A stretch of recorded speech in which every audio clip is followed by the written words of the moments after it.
நீங்கள் பார்த்து கொண்டிருப்பது உங்கள் ஜாஷுவா டிவி. சகல ஜனங்களுக்கும் நற்செய்தி.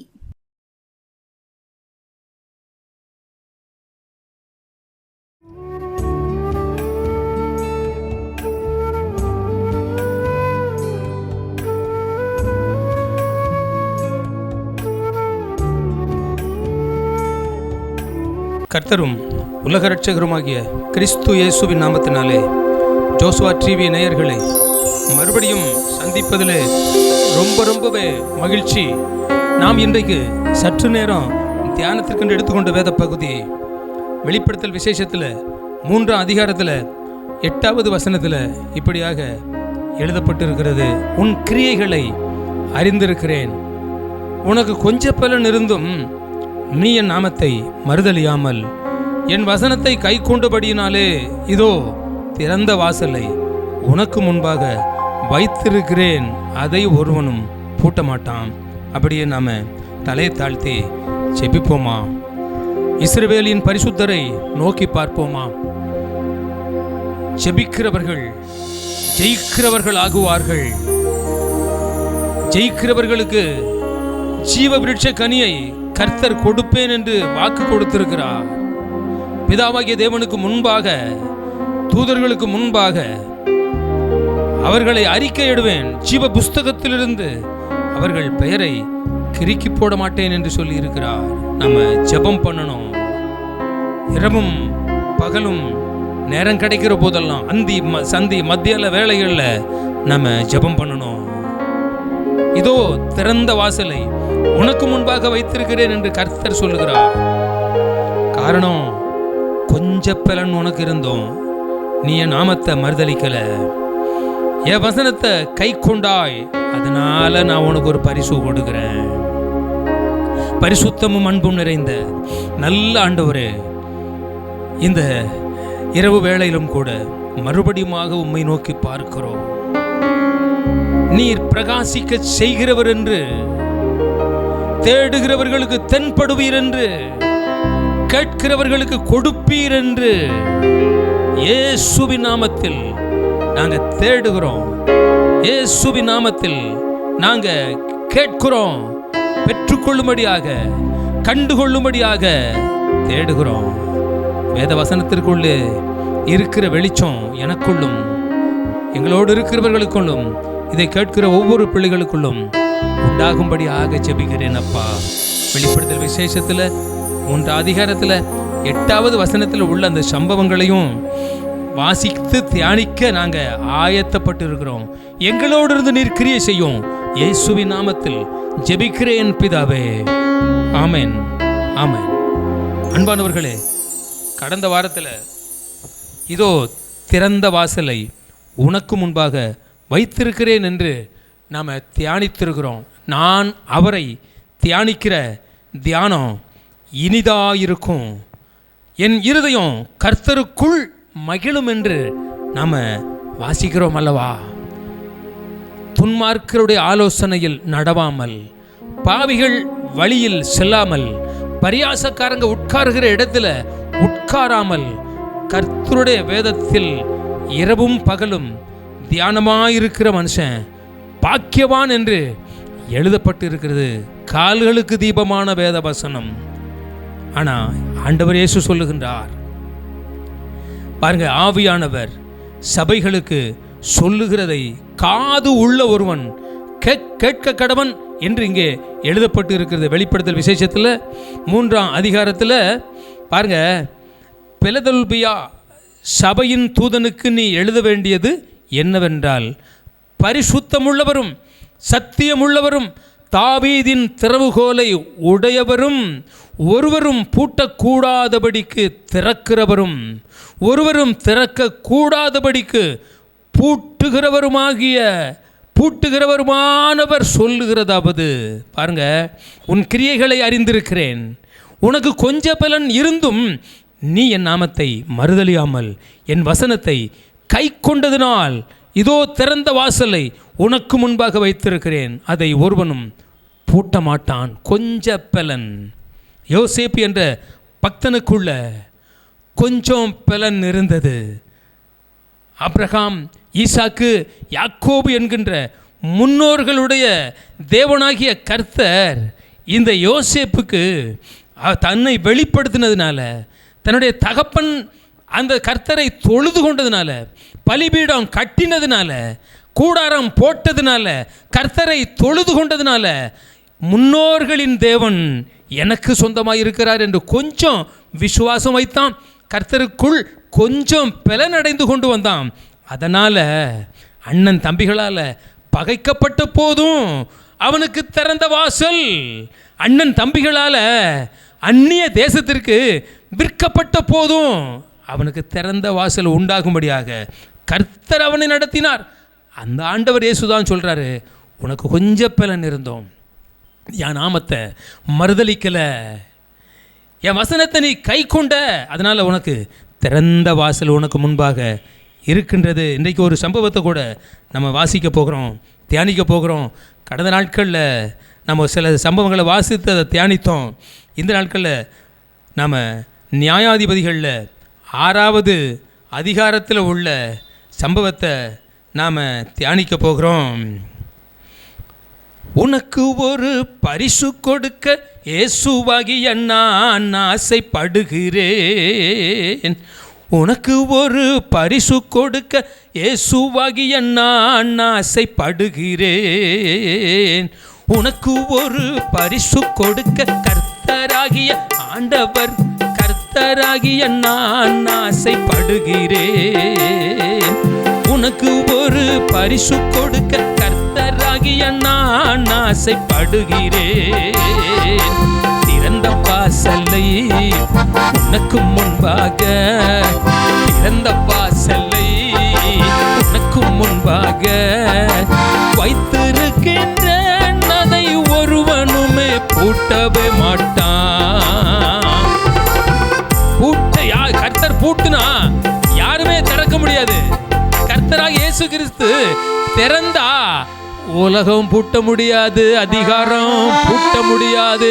அப்படிப்பட்ட சர்வ வல்லமையுள்ள தேவனாகிய கர்த்தர் தான் சொல்றாரு, உன் கிரியைகளை அறிந்திருக்கிறேன், உனக்கு கொஞ்சம் பலன் இருந்தோம், என் நாமத்தை மறுதலிக்காம என் வசனத்தை கை கொண்டதுனால நான் உனக்கு முன்பாக திறந்த வாசலை வைத்திருக்கின்றேன் அப்படின்னு சொல்லி போன வாரத்தில் நம்ம தானியேல் தீர்க்க தரிசன ஆகமத்தில் சாத்ராக், மேசாக், ஆபேத்நேகோ என்ற பரிசுத்தவான்களை பற்றி நாம் பார்த்தோம். இந்த நாட்களில் நியாயாதிபதிகளில் 6ஆம் அதிகாரத்தில் 14வது வசனத்தில் இங்கே ஒரு பக்தனை நம்ம பார்க்க போகிறோம். நியாயாதிபதிகள் 6ஆம் அதிகாரம் 14வது வசனம் நான் வாசிக்கிறேன். அப்பொழுது கர்த்தர் அவனை நோக்கி, உனக்கு இருக்கிற இந்த பலத்தோடே போ, நீ இஸ்ரவேலை மீதியானியர் கைக்கு நீங்களாக்கி ரட்சிப்பாய், உன்னை அனுப்புகிறவர் நான் அல்லவா, கர்த்தராகி ஆண்டவர். இந்த கிதியோன் என்ற மனுஷனுக்கு, பக்தனுக்கு, பரிசுத்தவானுக்கு, உத்தம மார்க்கத்தானுக்கு, தைரியம் உள்ளவனுக்கு, எதிரிகளை பார்த்து பயப்படாதவனுக்கு, பிரியமானவர்களே, இந்த நியாயாதிபதிகளில் தண்டனை நிறைந்த நாட்களுக்குள்ள 6வது வசனத்தில் ஜனங்கள் வாழ்ந்து கொண்டிருந்தாங்க. ஆனால் இந்த நாட்களில் தவறு செய்த நமக்காக இயேசு தண்டிக்கப்பட்டார் அல்லவா. ஆனால் அந்த நாட்களில் தவறு செய்தவர்கள் தண்டனையை அனுபவித்தே ஆக வேண்டும். 1ஆம் வசனத்தை வாசிக்கிறேன். 6ஆம் அதிகாரம் 1ஆம் வசனம், பின்னும் இஸ்ரவேல் புத்திரர் கர்த்தரின் பார்வைக்கு பொல்லாப்பானதை செய்தார்கள். அப்பொழுது கர்த்தர் அவர்களை 7 வருஷம் மீதியானியரின் கையில் ஒப்பு கொடுத்தார். எங்கே பாவம் இருக்கிறதோ அங்கே தண்டனை வரும், எங்கே கீழ்ப்படியாமை இருக்கின்றதோ அங்கே கர்த்தருடைய கோபம் வரும். பாவமும் வேண்டாம், தேவை கோபம் நம்மை பற்றி பிடிக்க வேண்டாம். பாருங்க, இஸ்ரவேல் ஜனங்களை 7 வருஷம் மீதியானியர் கைகளில் கர்த்தராகி ஆண்டவர் ஒப்பு கொடுத்து விட்டார். காரணம் பாவம். பாவம், தேவ கோபம் அவங்க மேலே 2ஆம் வசனத்தில், மீதியானியரின் கை இஸ்ரவேலின் மேல் பலத்து கொண்டபடியினால் இஸ்ரவேல் புத்திரர் மீதியானியரின் நிமித்தம் தங்களுக்கு மலைகளில் உள்ள கெபிகளையும் தங்களுக்கு மலைகளில் உள்ள கெபிகளையும் குகைகளையும் அரணான ஸ்தலங்களையும் அடைக்கலமாக்கி கொண்டார்கள். பாருங்க, பாவம் செய்தாங்க, தவறி நடந்தாங்க, தேவ கோபத்திற்கு ஆளானாங்க. ஆனாலும் இங்கே பாருங்க 2ஆம் வசனத்தில் இப்படியாக அரணான ஸ்தலத்தை குகைகளை அடைக்கலங்களாக்கி கொண்டார்கள். 91ஆம் சங்கீதத்தில் பாருங்க, அங்கே கர்த்தர் தான் அடைக்கலம் என்று எழுதப்பட்டிருக்கிறது. 46ஆவது சங்கீதத்தில் தேவன் நமக்கு அடைக்கலமும் பெலனும் ஆபத்து காலத்தில் அனுகூலமுமான துணையுமானவர் என்று எழுதப்பட்டு இருக்கிறது. உன்னதமானவருடைய மறைவில் இருக்கிறவன் சர்வ வல்லவருடைய நிழலில் தங்குவான் என்று அங்கே எழுதப்பட்டு இருக்கிறது 91ஆம் சங்கீதத்தில். ஆனால் இந்த இஸ்ரவேல் ஜனங்கள் மீதியானியர்கள் கைகளில் ஒப்பு கொடுக்கப்பட்ட நாட்களில் பாவம் செய்தாலும் தேவ கோபத்தை வாங்கி கொண்டாலும் கர்த்தரை தேட மனமில்லை. பக்தனாகிய தாவீது சொன்னான் சாலமோனை பார்த்து, என் மகனாகிய சாலமோனே, நீ கர்த்தரை தேடினால் அவர் உனக்கு தென்படுவார், நீ அவரை விட்டுவிட்டால் அவர் உன்னை முற்றிலும் கைவிடுவார். அந்த நிலைக்குள்ளதான், முற்றிலும் கைவிடப்பட்ட நிலைக்குள்ளதான் இஸ்ரவேல் ஜனங்கள் இருக்கும் போதுதான் இந்த 6ஆம் அதிகாரத்தில் 14வது வசனத்தில் கிதியோனை பார்த்து தேவனாகிய கர்த்தர் இஸ்ரவேலை மீதியானியரின் கைக்கு நீங்களாக்கி ரட்சிப்பாய் உன்னை அனுப்புகிறவர் நான் அல்லவா. பாருங்க, அதற்கு பின்பு அந்த கிதியோன் சொல்கிறான், கிதியோனை பார்த்து, உனக்கு இருக்கிற இந்த பலத்தோட போ, உனக்குள்ள பலன் இருக்கிறது, உனக்குள்ள நான் தைரியத்தை கொடுத்துருக்கிறேன். கிதியோனே, உன்னை கொண்டுதான் இந்த மீதியானியரின் கைக்கு இஸ்ரவேல் ஜனங்களை நான் ரட்சிப்பேன். பாருங்க, 15ஆம் வசனத்தை சொல்லுதான். அதற்கு அவன், என் ஆண்டவரே, நான் இஸ்ரவேலை எதினாலே ரட்சிப்பேன்? இதோ மனாசேயில் என் குடும்பம் மிகவும் எளியது, என் தகப்பன் வீட்டில் நான் எல்லாரிலும் சிறியவன் அப்படின்னு சொல்லுதான். தன்னை தாழ்த்துகிறான். மனாசே குடும்பத்தில் நான் மிகவும் எளியவனாக இருக்கிறேன், என் தகப்பன் வீட்டில் எல்லாரும் நான் எல்லாரிலும் என் தகப்பன் பிள்ளைகளாகிய நான் தகப்பன் வீட்டில் நான் எல்லாரிலும் சிறியவன், எளியவன், சிறியவன் என்று தன்னை இந்த கிதியோன் தாழ்த்துகிறான். கர்த்தர் ஒரு மனுஷனுக்கு தரிசனமாக தன்னை வெளிப்படுத்துகிறார் என்றால் அவனிடத்தில் எளிய நிலையை பார்க்கிறாரு, தன்னை தாழ்த்துகிற நிலையை பார்க்கிறாரு. தாழ்த்துகிற நீதான் கிதியோன், சிறியவன் என்று சொல்லுகின்ற நீதான் கர்த்தருக்கு முன்பாக மேட்டிமை கொள்ளாமல் தன்னை தாழ்த்துகிறவனே. கிதியோனுக்கு கொடுத்த அந்த கிருபைகளை, எதிரிகளை முறியடிக்கக்கூடிய அந்த செயல்பாடுகளை தாழ்த்துகிற உனக்கும் எனக்கும் தான் கர்த்தர் கொடுப்பார். நாம் தாழ்மைப்பட வேண்டும் என்று இங்கே வேதத்தில் வாசிக்கிறோம். அடுத்து ஒவ்வொரு சம்பவங்களாக நம்ம வாசிக்கிற போது கர்த்தர் உன்னோடு இருப்பேன், ஒரே மனுஷனை முறியடிக்கிறது போல நீ மீதியானியரை முறியடிப்பா என்று கர்த்தர் சொல்லுகிறார். அந்த கிதியோனுக்குள்ள கொஞ்சம் பலன் இருந்துச்சு.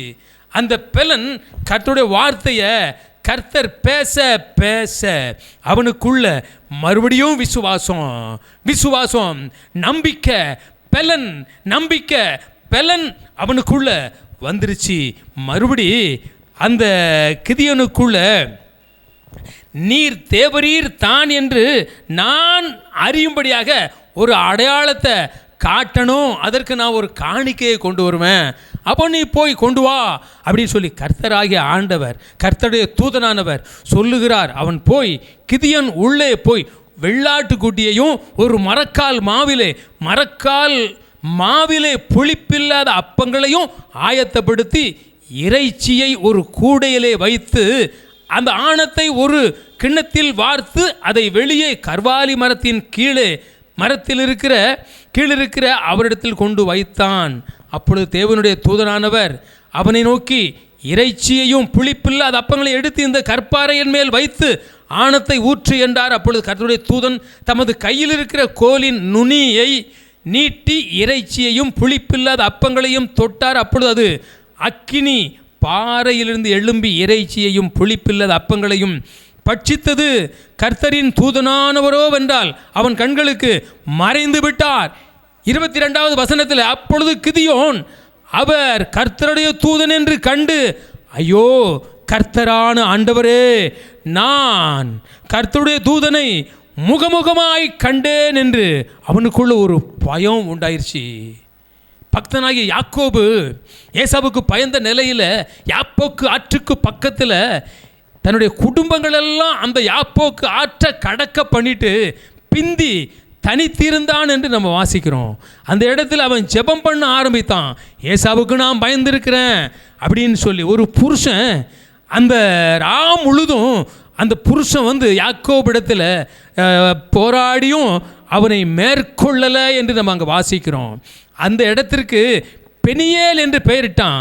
நான் கர்த்தருடைய தூதனை கண்டேன், முகமுகமாக பார்த்தேன், நான் உயிர் தப்பி பிழைத்தேன் என்று அந்த இடத்திற்கு பெனியேல் என்று பெயரிட்டான்.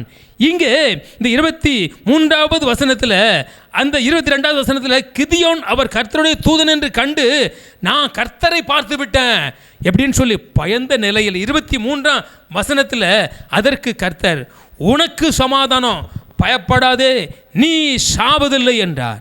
அப்போ அந்த கிதியோன் நான் கர்த்தரை கண்டதுனால நான் செத்து போவேனோ, இந்த உலகத்தை விட்டு மறைந்து விடுவேனோ அப்படின்னு சொல்லி அவனுக்குள்ளே ஒரு பயம். அதற்கு கர்த்தர் உனக்கு சமாதானம், பயப்படாதே, நீ சாவதில்லை. அடுத்து 24 அங்கே கிதியோன் கர்த்தருக்கு ஒரு பலிபீடத்தை கட்டி அதற்கு யெகோவா சாலோம் என்று பெயரிட்டான். பார்த்தீர்களா? பாருங்க, கொஞ்ச பலன் இருந்த கிதியோன் கர்த்தரோடு பேசிக்கிட்டே இருக்கான், கர்த்தரை தரிசித்தான். நாம் மலை பிரசங்கத்தில் இயேசு கிறிஸ்து சொன்னார் அல்லவா, இருதயத்தில் சுத்தமுள்ளவர்கள் பாக்கியவான்கள், அவர்கள் தேவனை தரிசிப்பார்கள். 63ஆம் சங்கீதத்தில் 1ஆம் வசனத்தில் தாவீது யூதா வனாந்தரத்தில் வறண்ட நிலத்தில் இருக்கும்போது, தேவனே நீர் என்னுடைய தேவன், காலமே உம்மை தேடுகிறேன், வறண்டதும் விடாய்த்ததும் தண்ணீரற்றதுமான நிலத்தில் இருந்து என் ஆத்துமா உம்மில் தாகமாக இருக்கிறது அப்படின்னு சொல்லி சொல்கிறான். இப்படியே பரிசுத்த ஸ்தலத்தில் உம்மை பார்க்க ஆசையாக இருந்து உம்முடைய வல்லமையை கண்டுகொண்டேன், உம்முடைய மகிமையை கண்டுகொண்டேன். உம்மை பார்க்க ஆசையாக இருந்தேன் இந்த வனாந்தரத்தில், ஆனால் உம்மை பார்க்க முடியலை, உம்முடைய மகிமையை கண்டுட்டேன், உம்முடைய வல்லமையை கண்டுட்டேன் அப்படின்னு சொல்லி தாவீது சொல்லுதான். ஆனால் இங்கே கிதியோன் முகமுகமாக கர்த்தரை நான் பார்த்தேன் அப்படின்னு சொன்னான், பயந்தான். கர்த்தர் சொல்கிறாரு நீ சாவதில்லை, உனக்கு சமாதானம். அங்கே கிதியோன் கர்த்தருக்கு ஒரு பலிபீடத்தை கட்டி அதற்கு யெகோவா சாலோம் என்று பெயரிட்டான். அதற்கு யெகோவா சாலோம் என்று பெயரிட்டான். அங்கே கிதியோன் கர்த்தருக்கு ஒரு பலிபீடத்தை கட்டி அதற்கு யெகோவா சாலோம் என்று பெயரிட்டான். அங்கே கிதியோன் கர்த்தருக்கு ஒரு பலிபீடத்தை கட்டினான், அதற்கு யெகோவா சாலோம் என்று பெயரிட்டான். அங்கே கிதியோன் கர்த்தருக்கு ஒரு பலிபீடத்தை கட்டினான், அதற்கு யெகோவா சாலோம் என்று பெயரிட்டான். அங்கே கிதியோன் ஒரு பாருங்க, அந்த 24 வசனத்தில் கிதியோன் கர்த்தருக்கு பலிபீடத்தை கட்டினான், அதற்கு யெகோவா சாலோம் என்று பெயரிட்டான். யெகோவா சாலோம் என்பதற்கு அந்த முந்தின வசனத்தில் சமாதானம்.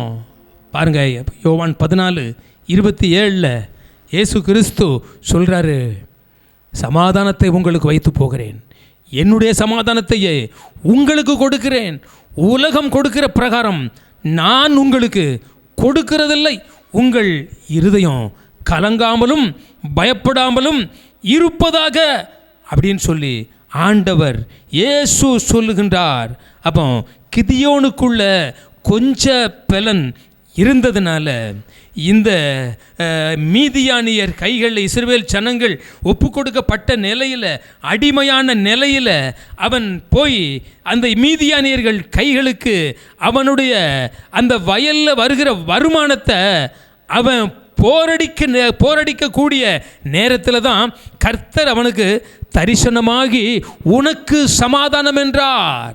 பிரியமானவர்களே, நாம் எதில் அடிமைப்படுத்தப்பட்டிருக்கிறோம், எவைகளுக்கு நாம் அடிமையாக இருக்கிறோம், அவைகளிலிருந்து உங்களை விடுவிக்கும்படியாகத்தான் கர்த்தராகிய ஆண்டவர் அந்த கிதியோனை பார்த்து சொன்னது மாதிரி, பயப்படாத, உனக்கு சமாதானம், நீ சாவதில்லை அப்படின்னு சொன்ன உடனே அங்கே கிதியோன் கர்த்தருக்கு ஒரு பலிபீடத்தை கட்டி சமாதான யெகோவா சாலோம் என்று பெயரிட்டான். இந்த கிதியோன் சொன்ன அந்த வார்த்தையின் படி இப்போ உலகம் முழுவதிலும் இந்த யெகோவா என்கிற கர்த்தருடைய நாமத்தை சொல்லி சமாதானம் என்று பாடுகின்றார்கள் அல்லவா, பாடுகின்றோம் அல்லவா, கர்த்தரை துதிக்கிறோம் அல்லவா. அதனால் இந்த பிரசங்கத்தை கேட்டுக்கொண்டிருக்கின்ற, இந்த வேத வசனத்தை கேட்டுக்கொண்டிருக்கின்ற உங்களுக்கு கர்த்தர் சொல்லுகின்றார், உங்களுக்கு சமாதானம் என்று சொல்லுகின்றார். பிரியமானவர்களே, எதிரிகள் மூலமாக, பகைவர்கள் மூலமாக ஒருவேளை நீங்கள் துரத்தப்பட்ட நிலையில், ஒடுக்கப்பட்ட நிலையில், தாழ்ந்த நிலையில் இருக்கிற போது உங்களை பார்த்து தான் கர்த்தராகி ஆண்டவர் இயேசு சொல்லுகின்றார், உங்களுக்கு சமாதானம். இன்னும் புதிய ஏற்பாட்டில் 20ஆம் அதிகாரத்தில், யோவான் சுவிசேஷத்தில் 20வது அதிகாரத்தில் 19வது வசனத்தில், வாரத்தின் முதல் நாளாகிய அன்றைய தினம் சாயங்கால வேளையிலே சீசர்கள் கூடியிருந்த இடத்தில் யூதர்களுக்கு பயந்ததினால கதவுகள் பூட்டப்பட்டிருக்கையில் இயேசு வந்து நடுவே நின்று உங்களுக்கு சமாதானம் என்றார். பிரியமானவர்களே, கிதியோனை பார்த்து கர்த்தர் நீ சாவதில்லை, உனக்கு சமாதானம் என்று சொன்னார். எப்பொழுது கொஞ்ச பலன் இருக்கு என்று ஒத்துக்கொண்ட போது, கர்த்தரை கைவிட்ட போது, கர்த்தருடைய தாசர்கள் பாவம் செய்ததின் நிமித்தம் அடிமையாக்கப்பட்ட நிலையில், தண்டிக்கப்பட்ட நிலையில், குறைவுபட்ட நிலையில், அவங்க ஊருக்குள்ள வாழாம அவங்க கெபிகளுக்குள்ளும் மலைகளுக்குள்ளும் அடைக்கலம் புகுந்த நாட்களில் இந்த கிதியோன் கர்த்தரை முகமுகமாக பார்த்து தரிசித்தான், பேசினான், கர்த்தருக்கு உணவு கொடுத்தான், கர்த்தர் சாப்பிடும்படியாக சமையலாக்கி கொடுத்தான். பிரியமானவர்களே, சமாதானம் என்று கர்த்தர் அவனுக்கு சொன்னார். அதே மாதிரி இங்கே இந்த சீடர்கள், இஸ்ரவேல் இந்த சீடர்கள் யூதருக்கு பயந்த நிலையில் இயேசு கிறிஸ்து சுவிசேஷத்தை சொன்னார். இன்னும் நாம் நடக்க வேண்டிய வழிகளை காண்பித்தார். சிலுவை மரணத்தை நமக்காக ஏறெடுத்தார், இரத்தத்தை எல்லாம் சிந்தினார், அடக்கம் பண்ணப்பட்டார், 3வது நாளில் உயிரோடு எழுந்தார். உயிர்த்தெழுந்த இயேசு ஒரு சில பேருக்கு தரிசனமானார் என்று கேள்விப்பட்ட போது அவர்கள் திகிலடைந்தபடி, இயேசு கிறிஸ்து உயிர் தெழுந்து விட்டாரா இல்லையா என்று சந்தேகப்பட்டு கொண்டிருக்கிற நேரத்தில், என்ன நிலை, அவங்களுடைய உள்ளம் குழம்பை கொண்டு இருக்கிற நேரத்தில் 20ஆம் அதிகாரம் 19வது வசனத்தில் பாருங்க, சாயங்கால வேளையில் சீடர்கள் கூடியிருந்த இடத்துல யூதர்களுக்கு பயந்ததினால கதவுகள் பூட்டப்பட்டு இருக்கையில் இயேசு வந்து நடுவே நின்று உங்களுக்கு சமாதானம் என்றார். அன்பானவர்களே, நீங்கள் இந்த பிரசங்கத்தை கேட்டுக்கொண்டிருக்கின்ற, வேத வசனத்தில் பங்கு பெற்று கொண்டிருக்கின்ற உங்களை பார்த்து கிதியோனை பார்த்து சொன்னது போல, உனக்கு கொஞ்சம் பலன் இருந்தோம், நீ என் நாமத்தை மறுதலிக்கலை அப்படின்னு சொல்லி கிதியோனை பார்த்து பயப்படாதே, உனக்கு சமாதானம் என்றார். சீடர்களை பார்த்து கதவு பூட்டப்பட்டு இருக்கிற வேளையில், பயந்த நிலையில், கதவுகள் பூட்டப்பட்டு இருக்கையில் இயேசு வந்து நடுவே நின்று உங்களுக்கு சமாதானம் என்றார். அதே ஆண்டவர் இயேசு இந்த நாளிலே உனக்கு இருக்கிற கொஞ்ச பலத்தில், உனக்கு இருந்த கொஞ்ச பலத்தின நீ என் நாமத்தை மறுதலிக்கலை, என் வசனத்தை கை கொண்டதுனால இதோ திறந்த வாசலை உனக்கு முன்பாக வைத்திருக்கிறேன், அதை ஒருவனும் பூட்ட மாட்டான். அப்படியே நாம் ஜெபிப்போமா? பரிசுத்தமும் அன்பு நிறைந்த நல்ல ஆண்டவரே, கொஞ்ச நேரம் வேத வார்த்தைகளை நாங்கள் தியானித்திருக்கிறோம்.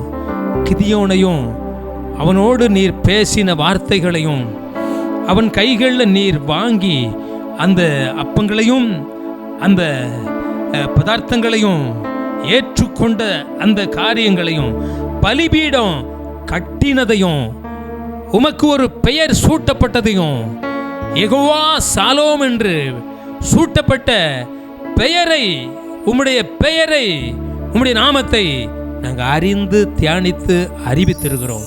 சீடர்களோடு நீர் இருந்து உங்களுக்கு சமாதானம் என்று சொன்னதையும் சொல்லி இருக்கிறேன். உம்முடைய வேத வார்த்தைகள் அப்பா நீர் விரும்பின காரியங்களை செய்து முடித்து விட்டு திரும்பட்டும். இயேசுவின் நாமத்தில் ஜெபிக்கிறேன் பிதாவே, ஆமென்.